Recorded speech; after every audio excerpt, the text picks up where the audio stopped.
تو لا الہ الا اللہ کا مطلب یہ توحید ہے کہ اللہ کے سوا کوئی عبادت کا حقدار نہیں ہے. یہ ہے لا الہ کا مطلب. لا الہ کا مطلب یہ نہیں ہے کہ خالق مالک اور رازق، کوئی شک نہیں وہ اپنی جگہ پہ توحید ہے. لیکن لا الہ عربی کا لفظ ہے، اردو کا لفظ نہیں ہے کہ آپ جو مرضی مانا کرتے پھریں. الہ عربی کا لفظ ہے، اور الہ کہتے ہیں معبود کو جس کی عبادت کی جائے. تو لا الہ الا اللہ، اللہ کے سوا کوئی عبادت کا حقدار نہیں ہے. اللہ کے سوا جن کی عبادت کی جاتی ہے وہ عبادت میں جھوٹے ہیں، باطل ہیں، غلط طور پہ، ناحق طور پہ، ناجائز طور پہ ان کی عبادت ہوتی ہے. یہ ہے لا الہ الا اللہ کا مطلب. اور یہ وہ چیز ہے جس کو ماننے کے لیے اہل مکہ تیار نہیں تھے، ورنہ خالق مالک رازق رب کو مانتے تھے. وہ کہتے تھے لات اصل نہیں ہے، عزا اصل نہیں ہے، حبل اصل نہیں ہے، اصل اللہ ہے. وہ خالق ہے، وہ مالک ہے، وہ رازق ہے. یہ اللہ سے رزق لے کر دیتے ہیں، یہ اللہ سے شفا لے کر دیتے ہیں، یہ اللہ سے بیٹا لے کر دیتے ہیں. اس لیے ہم ان کی عبادت کرتے ہیں تاکہ یہ اللہ سے لے کر دیں. ہم طواف ان کے نام پہ کرتے ہیں تاکہ اللہ سے لے کر دیں. اصل اللہ کے لیے بھی کرتے ہیں، جانور اس کے لیے بھی ذبح کرتے ہیں، ان کے لیے بھی تاکہ یہ اللہ سے لے کر دیں. دعا اللہ سے بھی کرتے ہیں، ان سے بھی کرتے ہیں تاکہ یہ اللہ سے لے کر دیں. اور یہ میں اپنی طرف سے نہیں کہہ رہا، یہ بھی قرآن پاک میں ہے، یہ بھی قرآن میں ہے. سورہ زمر آیت نمبر 2، والذین اتخذوا من دونہ اولیاء، وہ جنہوں نے اللہ کے سوا ولی پکڑ رکھے ہیں. والذین اتخذوا من دونہ اولیاء، اولیاء کا لفظ آپ سن رہے ہیں خود کہ وہ لوگ جنہوں نے اللہ کے سوا ولی پکڑ رکھے ہیں. جب ان سے پوچھا جاتا ہے کہ ان کے لیے طواف کیوں کرتے ہو، ان کو کیوں پکارتے ہو، ان کے لیے نمازیں کیوں پڑھتے ہو، ان کو رکوع سجدہ کیوں کرتے ہو، کہتے ہیں ما نعبدہم الا لیقربونا الی اللہ زلفی. ان کی عبادت کرنے کا ایک ہی مقصد ہے، ان کو پکارنے کا ایک ہی مقصد ہے، ان سے سوال کرنے کا ایک ہی مقصد ہے تاکہ یہ ہمیں اللہ کے قریب کر دیں، تاکہ یہ ہمیں اللہ کے قریب کر دیں. وہ مانتے ہیں کہ یہ اصل نہیں ہے. اور فرمایا اللہ تبارک و تعالی سورہ یونس میں 11ویں سپارے میں وَيَقُولُونَ هَؤُلَاءِ شُفَعَاؤُنَا عِندَ اللَّهِ، کہ جن کو یہ پکارتے ہیں اللہ کے سوا، جب ان کو پکارتے ہیں اور ان روکا جاتا ہے، کیا کہتے ہیں کہ یہ اللہ کے ہاں ہمارے سفارشی ہیں. تو اصل کون ہوا؟ ان کے نزدیک اصل کون ہوا؟ اللہ. کہتے ہیں یہ سفارشی ہیں. وہی نظام آج کل کے مسلمانوں نے قائم کر رکھا ہے. کہتے ہیں قبر والے اصل نہیں ہیں، یہ سفارشی ہیں، اللہ سے لے کر دیتے ہیں. ہم کب کہتے ہیں بیٹا دیتے ہیں؟ ہم تو کہتے ہیں اللہ سے لے کر دیتے ہیں. ہم کب کہتے ہیں شفا دیتے ہیں؟ یہ اللہ سے شفا لے کر دیتے ہیں. اب کئی دوست سوچ رہے ہوں گے کہ کہاں کی آیتیں آپ کہاں پڑھ رہے ہیں، بتوں والی آیتیں آپ قبروں کے اوپر پڑھ رہے ہیں. یہ بھی بہت بڑا مسئلہ ہے ہمارا. شیطان نے ایسے ہی ہمیں شبہات میں، غلط فہمیوں میں ڈال رکھا ہے. میرے بھائی لات کیا تھا؟ لات بت جو تھا وہ بت کیوں بنایا گیا تھا؟ وہ کس کی نشانی تھی، کس کی یادگار تھی؟ عبداللہ ابن عباس فرماتے ہیں، بخاری شریف کی حدیث ہے، کان رجلا، وہ ایک آدمی تھا. یہ لات کیا تھا؟ ایک آدمی تھا، اور حاجیوں کی خدمت کیا کرتا تھا، حاجیوں کو ستو پلایا کرتا تھا، حاجیوں میں پانی تقسیم کیا کرتا تھا. بہت نیک آدمی تھا. اور جب نیک آدمی فوت ہوتے ہیں شرک تب شروع ہوتا ہے. شرک جو ہے ابلیس کی عبادت کوئی نہیں کرتا. بہت کم ہوں گے جو اس غلط فہمی میں رہیں گے کہ ابلیس کی عبادت کی جائے. عبادت کن کی جاتی ہے؟ انبیاء کرام علیہم الصلوۃ والسلام کی، اچھے لوگوں کی، نیک لوگوں کی، صاحب مقام و مرتبہ لوگوں کی، اولیاء کرام کی، صالحین کی، شہداء کی. تو جب یہ فوت ہوا تو اس کے نام پہ ایک یادگار بنا لی گئی، اور یادگار کے پاس آ کے وہ لوگ اسے پکارتے اور کہتے کہ یہ اللہ سے لے کر دے گا. وہ جانتے تھے کہ پتھر ہے، لیکن جانتے تھے پتھر کے پیچھے ایک شخصیت ہے. اور یہی کچھ کیا نوح علیہ السلام کی قوم نے. نوح علیہ السلام کی قوم نے کیا کیا؟ ان کے جو 5 بزرگ تھے، 5 تن پاک جو ہیں، ان کے نام تو آپ کے قرآن پاک میں ہیں. کس صورت میں؟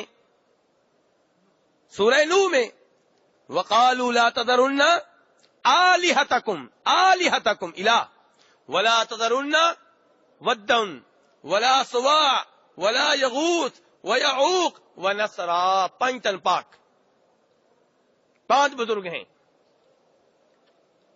ان کی کیا حقیقت ہے؟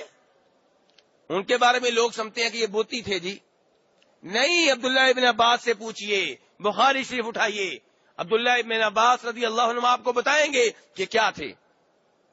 وہ کہتے ہیں کہ نوح علیہ السلام کی قوم کے 5 بزرگ تھے، فوت ہو گئے.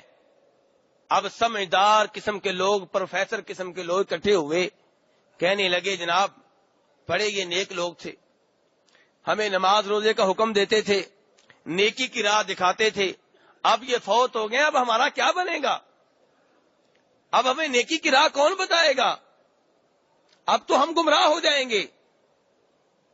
کیا کیا جائے جی؟ تجاویز آنے لگیں. ایک تجویز آئی کہ ایسا کرو کہ جہاں جہاں بیٹھ کے یہ اللہ کی عبادت کرتے تھے وہیں پہ ان کی یادگاریں قائم کر لو، وہیں پہ ان کی یادگاریں قائم کر لو. اب کیا ہوگا؟ یادگاروں کے پاس جب آئیں گے، یادگاروں کو دیکھ کے رب یاد آ جا کرے گا. اللہ تک پہنچنے کے ذرائع تلاش کیے جا رہے ہیں. اللہ کی عبادت کے لیے نیک مقصد ہے، مقصد نیک ہے لیکن طریقہ غلط ہے. تو کیا کہہ رہے ہیں کہ یہاں پہ یادگاریں قائم کریں گے، جب یادگاروں کو دیکھا کریں گے رب یاد آیا کرے گا اور اللہ کی عبادت کیا کریں گے. ایک نسل نے ایسے ہی کیا، دوسری نسل نے بھی ایسے ہی کیا. اس کے بعد کی نسلیں آئیں تو شیطان جو ہمارا دشمن ہے، جس نے ہمارے باپ آدم علیہ السلام کو بھی معاف نہیں کیا تھا، ورگلایا تھا کہ نہیں، جنت سے نکالا تھا کہ نہیں، دھوکہ دیا تھا کہ نہیں، تو وہی شیطان اب ان کے پاس پہنچ گیا. کہنے لگا تمہارے باپ دادا ادھر آ کے انہی سے مانگتے تھے، ان کے سامنے آ کے ان کے نام پہ جانور ذبح کرتے تھے، انہی کو رکوع سجدہ کیا کرتے تھے، انہی کے لیے نمازیں پڑھتے تھے. چنانچہ شرک شروع ہو گیا اور اس شرک نے ایسی جڑ پکڑی کہ نوح علیہ السلام جیسا عظیم پیغمبر 950 سال اپنی قوم کو اس شرک سے روکنے کی کوشش کرتا رہا اور نتیجہ قرآن پاک نے یہ بتایا ہے کہ وما آمن معہ الا قلیل، کہ ان کے اوپر ایمان لانے والے قلیل تھے، تھوڑے تھے. حتیٰ کہ سگا بیٹا بھی کافر تھا، بیگم بھی کافر تھی. کیا بیگم اور بیٹا اپنے والد سے تبلیغ نہیں سنتے تھے؟ لیکن شرک چیز ہی ایسی ہے، شرک جب جڑ پکڑ لے تو انسان کو روکنا مشکل ہو جاتا ہے. شرک سے آپ روکیں گے، لوگ کہتے ہیں لو جی ہمارے بزرگوں کی گستاخی کرتا ہے، یہ گستاخ ہے، پکڑ لو اس کو. قرآن پاک پڑھ لیں، سورہ صاد، جب نبی صلی اللہ علیہ وسلم نے توحید کی دعوت دی تو کیا کہا اہل مکہ نے؟ اجعل الآلہۃ الہ واحدہ ان ھذا لشیء عجاب. یہ بھی عجیب آدمی ہے، کہتا ہے سب معبودوں کو چھوڑ کے ایک ہی کو پکڑ لو، بڑی عجیب بات کرتا ہے. نہیں، انمشوا واصبروا علی آلہتکم، اپنے بزرگوں کو نہ چھوڑنا، مضبوطی سے پکڑ لو. یہ تمہارا رشتہ بزرگوں سے خراب کرنا چاہتا ہے، اس کی باتوں میں نہ آنا. سورہ صاد میں بھائی قرآن پاک پڑھ رہا ہوں، اور اس سے پچھلی سورت سورہ صافات. انہم کانوا، کہ جب ان سے کہا جاتا تھا اذا قیل لهم لا الہ الا اللہ، کہ لا الہ الا اللہ کہو، یستکبرون، انکار کر دیتے ہیں، تکبر کرتے ہیں، اعراض کرتے ہیں.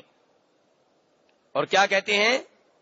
وَيَقُولُونَ أَإِنَّا لَتَارِكُو آلِهَتِنَا لِشَاعِرٍ مَجْنُونَ، اس شاعر، اس پاگل کی وجہ سے ہم اپنے بزرگوں کو، اپنے معبودوں کو چھوڑ دیں؟ کیوں جی؟ آپ اندازہ کریں کہ شرک کتنا خطرناک مرض ہے. اچھے بڑے سمجھدار اس مرض میں گرفتار ہو جاتے ہیں.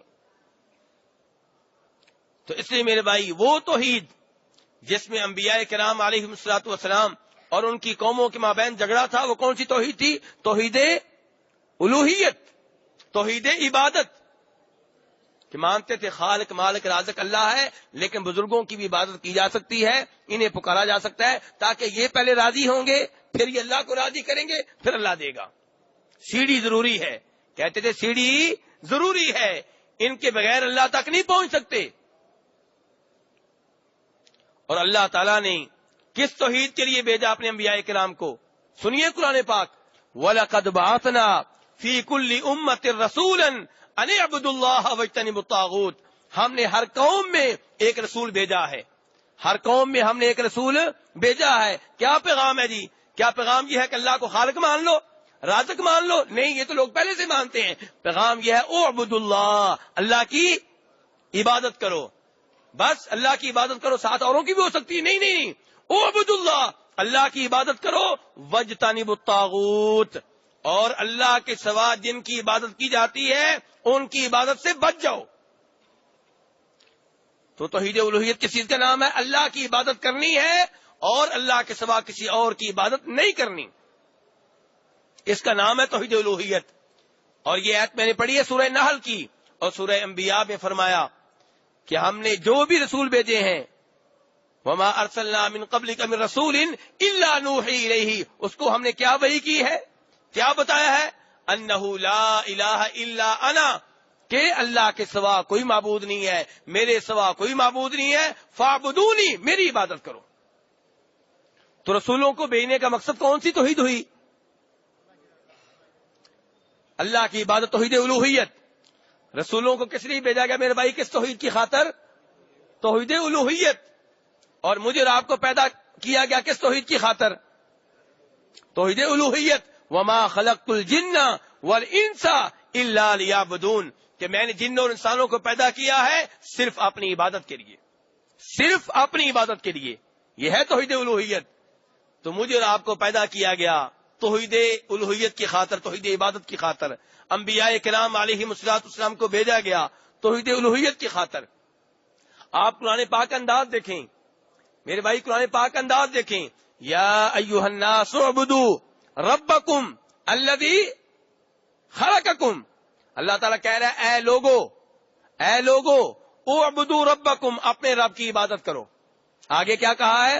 الذی خلقکم والذین من قبلکم، وہ تمہارا رب جس نے تمہیں بھی پیدا کیا، تمہارے باپ دادا کو بھی پیدا کیا۔ یعنی کہ وہ مانتے تھے کہ اللہ ہمارا خالق ہے، اللہ ہمارے باپ دادا کا خالق ہے۔ اللہ نے کہا جب یہ مانتے ہو تو پھر عبادت بھی میری کرو۔ یہ کیا ہوا؟ پیدا کرنے والا میں، رزق دینے والا میں، سارا کنٹرول میرے ہاتھ میں، موت زندگی میرے ہاتھ میں، عبادت کی باری آتی ہے تو اوروں کو شریک کر لیتے ہو۔ یہ کیا ہوا؟